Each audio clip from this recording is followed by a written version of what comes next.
Hello friends, എല്ലാവർക്കും Mallus cooking ഹട്ടിന്റെ പുതിയൊരു വീഡിയോയിലേക്ക് സ്വാഗതം.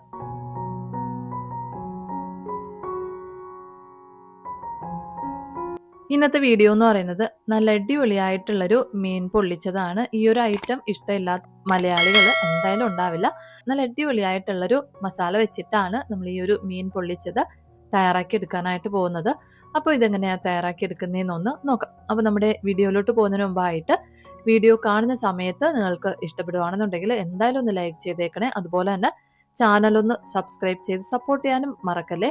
അപ്പം നമ്മുടെ മീൻ പൊള്ളിച്ചത് തയ്യാറാക്കാനായിട്ട് നമുക്ക് ആദ്യം അതിലേക്ക് വേണ്ടിയിട്ടുള്ള മസാലയൊന്ന് റെഡിയാക്കി എടുക്കാം. അതിനായിട്ടൊരു ബൗളിലേക്ക് 2.5 ടീസ്പൂൺ അളവിൽ മുളക് പൊടി ചേർത്ത് കൊടുക്കാം. ഞാൻ കാശ്മീരി മുളക് പൊടിയാണ് എടുത്തിട്ടുള്ളത്. അത് നമുക്ക് ഇതിലേക്ക് ചേർത്ത് കൊടുക്കാം. ഇതിൻ്റെ കൂടെ തന്നെ 1/4 ടീസ്പൂൺ അളവിൽ മഞ്ഞൾപ്പൊടിയും 1 ടീസ്പൂൺ അളവിൽ കുരുമുളക് പൊടിച്ചതും ആവശ്യത്തിനുള്ള ഉപ്പും കൂടി ഒന്ന് ചേർത്തതിന് ശേഷം ഒരു നാരങ്ങയുടെ നീര് മുഴുവനായിട്ടൊന്ന് പിഴിഞ്ഞെടുത്തിട്ടുണ്ട്, അത് ചേർത്ത് കൊടുക്കാം. ഇതിൻ്റെ കൂടെ തന്നെ 1 സ്പൂൺ അളവിൽ വെളിച്ചെണ്ണ കൂടി ഒന്ന് ചേർത്ത് നമുക്ക് ഈ മസാല നന്നായിട്ടൊന്ന് കുഴച്ചെടുക്കാം. നന്നായിട്ടൊന്ന് കുഴച്ചെടുത്തതിന് ശേഷം ഈ ഒരു മസാല നമ്മൾ കട്ട് ചെയ്ത് ക്ലീൻ ചെയ്ത് വെച്ചിട്ടുള്ള മീനിലേക്കൊന്ന് പുരട്ടി കൊടുക്കാം. അപ്പോൾ ഞാൻ ഇതുപോലെ 4 പീസ് മീനാണ് എടുത്തിട്ടുള്ളത്. ഈ ഒരു മീനിലേക്കാണ് നമ്മൾ റെഡിയാക്കി വെച്ചിട്ടുള്ള മസാലയൊന്ന് പുരട്ടി കൊടുക്കാനായിട്ട് പോകുന്നത്. ഇപ്പം ഞാൻ ഒരു മീനിൽ മസാല നന്നായിട്ടൊന്ന് പുരട്ടി എടുത്തിട്ടുണ്ട്. ഇനി നമുക്കിതുപോലെ ബാക്കിയുള്ള മീനിലും മസാല നന്നായിട്ടൊന്ന് പുരട്ടി എടുക്കാം. ഇപ്പം ഞാൻ 4 മീനും നന്നായിട്ടൊന്ന് മസാല പുരട്ടി എടുത്തിട്ടുണ്ട്. നമുക്കൊരു 10 മിനിറ്റ് ഇത് മസാല പിടിക്കാനായിട്ടൊന്ന് മാറ്റി വെക്കാം. അതിനുശേഷം നമുക്കിതൊന്ന് ഫ്രൈ ചെയ്യാനായിട്ട് തുടങ്ങാം. ഇപ്പം ഞാൻ ഒരു 10 മിനിറ്റ് ഒന്ന് മാറ്റി വെച്ച് എടുത്തിട്ടുണ്ട്. ഇനി ഞാൻ ഈ ഒരു ദോശക്കല്ലിലാണ് ഈ മീനൊന്ന് ഫ്രൈ ചെയ്തെടുക്കാനായിട്ട് പോകുന്നത്. അപ്പം അതിനായിട്ട് ദോശക്കല്ല് ചൂടാകാനായിട്ട് വെച്ചതിന് ശേഷം ആവശ്യത്തിലുള്ള എണ്ണയൊന്ന് ഒഴിച്ചു കൊടുക്കാം. ഇനി നമുക്ക് ഇതിന് മുകളിലായിട്ട് നമ്മൾ മസാല പുരട്ടി വെച്ചിട്ടുള്ള മീൻ കഷ്ണങ്ങൾ ഓരോന്നായിട്ടൊന്ന് വെച്ചു കൊടുക്കാം. ഇനി നമുക്ക് ഒരു സൈഡൊന്ന് വെന്ത് കഴിയുമ്പോഴത്തേക്കും ഒന്ന് മറിച്ചിട്ട് കൊടുക്കാം. നമുക്ക് ഒരുപാട് മുരിഞ്ഞു പോകേണ്ട ആവശ്യമില്ല. ഒരു 1/4 ഭാഗത്തോളം ഒന്ന് വെന്ത് വന്നാൽ മതിയാവും. ഇപ്പം ഞാൻ ഒരു മീനൊന്ന് മറിച്ചിട്ട് കൊടുത്തിട്ടുണ്ട്. നമുക്കിതുപോലെ 4 മീനും ഒന്ന് മറിച്ചിട്ട് 2 സൈഡും ഒരു 1/4 ഭാഗത്തോളം വെന്ത് വരുന്നവരേക്കും ഒന്ന് കുക്ക് ചെയ്ത് എടുക്കാം. ഇപ്പം മീൻ ഒരു 1/4 ഭാഗത്തോളം ഒന്ന് വെന്ത് വന്നിട്ടുണ്ട്. ഇനി നമുക്ക് ദോശക്കല്ലിൽ നിന്ന് എടുത്ത് മാറ്റാം.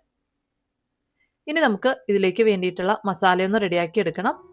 അതിനായിട്ട് ഒരു പാൻ ഒന്ന് ചൂടാകാനായിട്ട് വെച്ചിട്ടുണ്ട്. ഇതിലേക്ക് 2 സ്പൂൺ അളവിൽ വെളിച്ചെണ്ണ ഒഴിച്ചു കൊടുക്കാം. എണ്ണ ഒന്ന് ചൂടായി കഴിയുമ്പോഴത്തേക്കും പിന്നെ നമുക്ക് ഇതിലേക്ക് ചേർത്ത് കൊടുക്കേണ്ടത് സവാളയാണ്. ഞാൻ മീഡിയം സൈസിലുള്ള 4 സവാളയും 2 പച്ചമുളകും നീളത്തിനൊന്ന് അരിഞ്ഞെടുത്തിട്ടുണ്ട്. അത് നമുക്ക് ഇതിലേക്ക് ചേർത്ത് കൊടുക്കാം. സവാള ചേർത്തതിന് ശേഷം നമുക്ക് ഒന്ന് വഴറ്റിയെടുക്കണം. സവാള ഒന്ന് ചെറുതായിട്ടൊന്ന് വാടി വരുന്നവരേക്കും ഒന്ന് വഴറ്റിയെടുക്കും. സവാള ചേർത്ത് ഒന്ന് മിക്സ് ചെയ്തതിന് ശേഷം നമ്മുടെ സവാളയൊക്കെ പെട്ടെന്നൊന്ന് വഴറ്റിയെടുക്കാൻ വേണ്ടിയിട്ട് നമുക്കിതിലേക്ക് ആവശ്യത്തിനുള്ള ഉപ്പ് കൂടി ഒന്ന് ചേർത്ത് കൊടുക്കാം.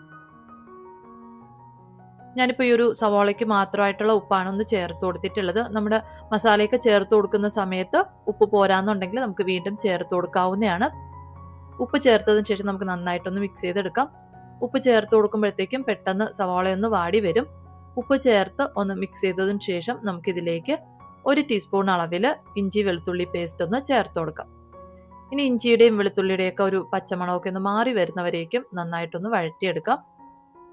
അതിനുശേഷം നമുക്ക് ഒരു 2 മിനിറ്റ് ഇതൊന്ന് അടച്ചു വെച്ചിട്ടൊന്ന് കുക്ക് ചെയ്ത് എടുക്കാം. നമ്മളിങ്ങനെ അടച്ചു വെച്ച് കുക്ക് ചെയ്തെടുക്കുമ്പോഴത്തേക്കും സവാള നമുക്ക് പെട്ടെന്ന് തന്നെ ഒന്ന് വാടി വരും. സവാള ഒന്ന് വാടി വന്നു കഴിഞ്ഞാൽ പിന്നെ നമ്മൾ ഇതിലേക്ക് ചേർത്ത് കൊടുക്കേണ്ടത് തക്കാളിയാണ്. അപ്പം ഞാൻ ഒരു തക്കാളി നീളത്തിന് തന്നെ ഒന്ന് അരിഞ്ഞെടുത്തിട്ടുണ്ട്. അത് നമുക്ക് ഇതിലേക്ക് ചേർത്ത് കൊടുക്കാം. അത്യാവശ്യം നല്ലതുപോലെ പഴുത്തിട്ടുള്ള തക്കാളി വേണം നമ്മൾ എടുക്കാനായിട്ട്. തക്കാളി ഇവിടെ ചേർത്തതിന് ശേഷം നമുക്ക് നന്നായിട്ടൊന്ന് മിക്സ് ചെയ്ത് കൊടുക്കാം. അതിനുശേഷം തക്കാളി ഒന്ന് സോഫ്റ്റ് ആയിട്ട് വരുന്നവരേക്കും ഒന്ന് കുക്ക് ചെയ്ത് എടുക്കാം. തക്കാളിയും ചേർത്ത് 1 മിനിറ്റ് ഒന്ന് വഴറ്റിയതിന് ശേഷം ഞാനൊന്ന് അടച്ചു വെച്ചൊന്ന് കുക്ക് ചെയ്ത് എടുത്തിട്ടുണ്ട്. ഇപ്പോൾ തക്കാളി നല്ലതുപോലെ ഒന്ന് സോഫ്റ്റ് ആയിട്ട് വന്നിട്ടുണ്ട്. ഈ ഒരു സമയം നമുക്കിതിലേക്ക് മസാല കൂട്ട് ചേർത്ത് കൊടുക്കാം. അപ്പോൾ അതിനായിട്ട് 1.5 ടീസ്പൂൺ അളവിൽ മുളക് പൊടിയും 1/4 ടീസ്പൂൺ മഞ്ഞൾപ്പൊടിയും 3/4 ടീസ്പൂൺ അളവിൽ മല്ലിപ്പൊടിയും ആവശ്യത്തിനുള്ള ഉപ്പും കൂടെ ഒന്ന് ചേർത്ത് കൊടുക്കാം. അതിനുശേഷം നമുക്ക് നന്നായിട്ടൊന്ന് വഴറ്റിയെടുക്കാം.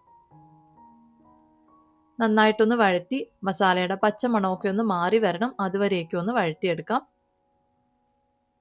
മസാലയുടെ പച്ചമണമൊക്കെ ഒന്ന് മാറിക്കഴിഞ്ഞാൽ പിന്നെ നമ്മൾ ഇതിലേക്ക് ചേർത്ത് കൊടുക്കേണ്ടത് തേങ്ങാപ്പാലാണ്.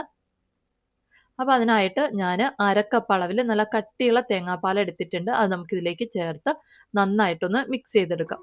തേങ്ങാപ്പാൽ ചേർത്ത് കൊടുക്കുമ്പോഴത്തേക്കും നമ്മുടെ ഈ ഒരു മസാലയ്ക്ക് ഒരു പ്രത്യേക ടേസ്റ്റ് ഉണ്ടാവും. തേങ്ങാപ്പാൽ ചേർത്ത് നന്നായിട്ടൊന്ന് തിളച്ച് വരണം. തിളച്ച് വരുന്ന സമയത്ത് നമുക്കിതിലേക്ക് ഒരു തണ്ട് കറിവേപ്പില കൂടെ ചേർത്തൊന്ന് മിക്സ് ചെയ്തെടുക്കാം. ഈ ഒരു മസാല ഒന്ന് കുറുകി വരണം. അതുവരേക്ക് നമുക്ക് അടച്ചു വെച്ചിട്ടൊന്ന് കുക്ക് ചെയ്ത് എടുക്കാം. ഞാനിപ്പോൾ 2 മിനിറ്റ് അടച്ചു വെച്ചിട്ടൊന്ന് കുക്ക് ചെയ്ത് എടുത്തിട്ടുണ്ട്. ഇപ്പോൾ തേങ്ങാപ്പാലൊക്കെ ഒന്ന് വെറ്റി മസാലയൊക്കെ ഒന്ന് കുറുകി വന്നിട്ടുണ്ട്. ഈ ഒരു സമയം ആകുമ്പോഴത്തേക്കും നമുക്ക് സ്റ്റൗ ഒന്ന് ഓഫ് ചെയ്യാം.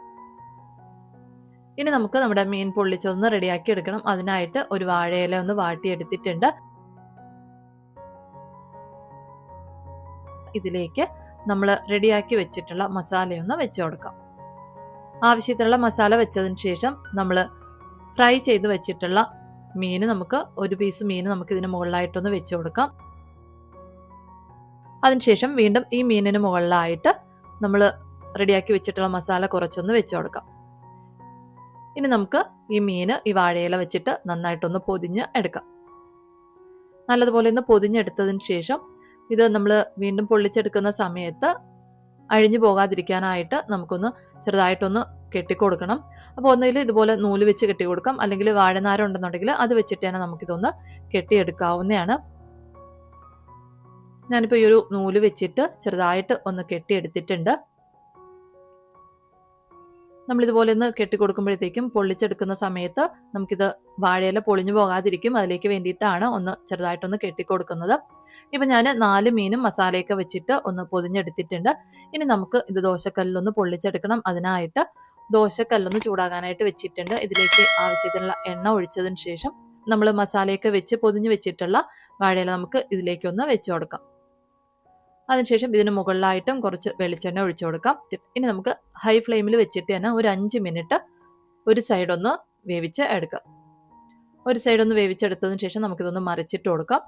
ഇതുപോലെ 2 സൈഡും 5 മിനിറ്റ് വീതം നമുക്ക് ഹൈ ഫ്ലെയിമിൽ വെച്ചിട്ട് തന്നെ ഒന്ന് വേവിച്ച് എടുക്കാം. ഇപ്പം ഞാൻ 2 സൈഡും നല്ലതുപോലെ ഒന്ന് വേവിച്ചെടുത്തിട്ടുണ്ട്. ഇപ്പം നമ്മുടെ നല്ല ടേസ്റ്റി ആയിട്ടുള്ള മീൻ പൊള്ളിച്ചത് റെഡി ആയിട്ടുണ്ട്. ഇതിന് നമുക്ക് പാനിൽ നിന്ന് എടുത്ത് മാറ്റാം. അപ്പോൾ ഇത്രയേ ഉള്ളൂ, നല്ല അടിപൊളിയായിട്ടുള്ള മീൻ പൊള്ളിച്ചത് റെഡി ആയിട്ടുണ്ട്. അപ്പോൾ എന്തായാലും ഒരു പ്രാവശ്യമെങ്കിലും ഈ ഒരു രീതിയിൽ മീൻ പൊള്ളിച്ചതൊന്ന് തയ്യാറാക്കി നോക്കുക. നിങ്ങൾ തയ്യാറാക്കി നോക്കുകയാണെന്നുണ്ടെങ്കിൽ നിങ്ങളുടെ ഫീഡ്ബാക്ക് അറിയിക്കാൻ മറക്കല്ലേ. അതുപോലെ തന്നെ നമ്മൾ മീൻ പൊള്ളിച്ചെടുക്കുന്ന സമയത്ത് മുഴുവനായിട്ടുള്ള മീൻ വെച്ചിട്ടാണ് ചെയ്തെടുക്കുന്നതെങ്കിൽ കുറച്ചുകൂടെ നല്ല അടിപൊളിയായിരിക്കും. അപ്പോൾ എന്തായാലും ഒന്ന് ട്രൈ ചെയ്ത് നോക്കുക. നിങ്ങൾക്ക് വീഡിയോ ഇഷ്ടപ്പെടുകയാണെന്നുണ്ടെങ്കിൽ എന്തായാലും ഒന്ന് ലൈക്ക് ചെയ്തേക്കണേ. അതുപോലെ തന്നെ ചാനലൊന്ന് സബ്സ്ക്രൈബ് ചെയ്ത് സപ്പോർട്ട് ചെയ്യാനും മറക്കല്ലേ. അപ്പോൾ പുതിയൊരു വീഡിയോയിലൂടെ നമുക്ക് വീണ്ടും കാണാം. അതുവരെ താങ്ക് യു, ബൈ.